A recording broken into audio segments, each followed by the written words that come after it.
Newborn baby நைட்டெல்லாம் எப்போ தூங்குவாங்க, உங்களுக்கு நைட் டியூட்டிலேருந்து எப்போ ரிலீஃப் கிடைக்கும்ன்றதை பற்றி பார்க்கலாம் வாங்க.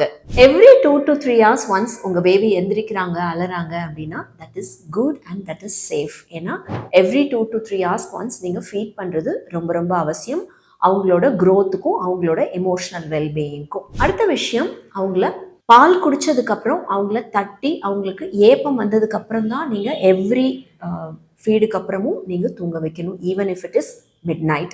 அடுத்த விஷயம், அவங்கள ஃப்ளாட்டான பேக்கில் போட்டு தூங்க வைங்க. குப்புற படுக்க வைக்கிறது இல்லை சைடில் படுக்க வைக்கிறது not advisable during first few months of age.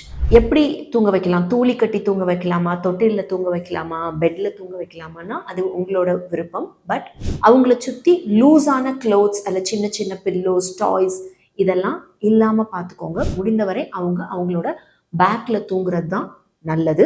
இந்த ப்ராப்ளம் எல்லாம் செட்டில் ஆகி உங்களுக்கு உங்கள் பேபி ரெகுலராக ஒரு 5 hours தூங்குறாங்க அப்படின்னா அது 6 மாத காலம் ஆகிடும். ஸோ அது வரைக்கும் உங்கள் பேபி எவ்ரி 2 to 3 hours உங்களை டிஸ்டர்ப் பண்ணுறது it is safe and it is good. இது போன்ற ஃபேக்ட்ஸ் பற்றி தெரிஞ்சுக்கிறதுக்கு நம்ம பேஜை ஃபாலோ பண்ணுங்கள். நான் டாக்டர் அகிலா திரு. தேங்க்யூ.